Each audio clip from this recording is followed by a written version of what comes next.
నేను ఎప్పుడు అన్నాన్ని అయితే పడేయను మామ, ఎందుకంటే దాని వాల్యూ అనేది నాకు తెలుసు. కానీ ఈ రోజు నేను ఇంత అన్నం పడేస్తున్నానంటే నాకు అయితే చాలా బాధేసింది. ఎందుకో చెప్తాను, లాస్ట్ వరకు అయితే చూడండి. ఇక మనం చేసే డ్యూటీ ఏందో మీ అందరికైతే తెలిసిందే కదా, డెలివరీ జాబ్.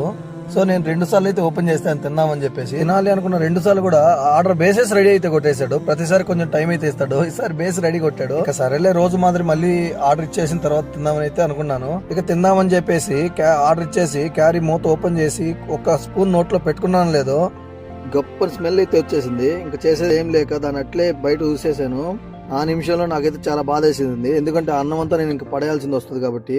ఎందుకంటే రైతులు అన్నం కోసం ఎంత ఇబ్బందులు పడుతూ పండిస్తారో నాకైతే తెలుసు, నాది కూడా ఒక పల్లెటూరు కాబట్టి. ఇంకా దీనమ్మ జీవితం అదేందో, అది క్యారీలో అన్నం ఉన్నంతసేపు ఆకలి కాదు, ఎప్పుడైతే చెడిపోయిందో బాగోలేదో లేదంటే రూమ్ లో లేదో అన్నప్పుడు ఇంకా ఎక్కువ ఆకలి అయితే వేస్తుంది. అసలు తిందాం అనుకునే టయానికి ఆర్డర్ పడుతుంది, టైం ఏమో ఓవర్ అయిపోయా, అన్నం చూస్తే చెడిపోయా.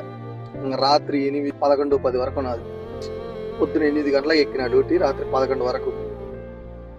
ఇంకేడన్నా ఏదైనా దొరికితే తీసుకొని తినాలా, లేదంటే ఇది ఈ ఆమ్లెట్ సరిపెట్టుకోవాలి రోజంతా. ఇంకా ఇంతే, ఇదే ఉంటుంది డెలివరీ జాబ్ అంతా.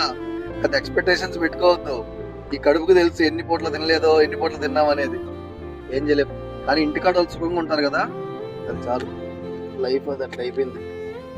ఎందుకంటే ఎండలు బయట భారీగా కాస్తున్నాయి మామ, కాబట్టి తెచ్చుకున్న అన్నాన్ని లేట్ చేయకుండా ఒక 10 నిమిషాలు టైం దొరికితే తినేసేయండి. నేను చేసిన తప్పు చేయొద్దు. గంటలు ఖాళీ కూర్చుంటాము, అప్పుడు తినాలనిపించదు, ఆర్డర్ కూడా పడదు. తీరా తిందాం అనుకునే ఆర్డర్ వేస్తాడు, అది సరే మళ్ళీ వచ్చినాక తిందామని చెప్పి ఆడబెట్టి మర్చిపోతాము. తినేటప్పటికి అన్నం జరిపింటుంది. అది ఏం చేయలేము మామ, ఇదే గతి ఈరోజు. మీరు మాత్రం అలా చేయకుండా టయానికి తినండి మామ. Bye bye. ఇక అప్పటికి నా మనసు ఒప్పుకోక అన్నాన్ని అయితే మొత్తము ఆ పిచ్చికిలకి గోవులకైతే వేసేసాను. మీరు కూడా మీ ఇంట్లో పిల్లలకైతే చెప్పండి, అన్నం పరబ్రహ్మ స్వరూపం అని చెప్పి.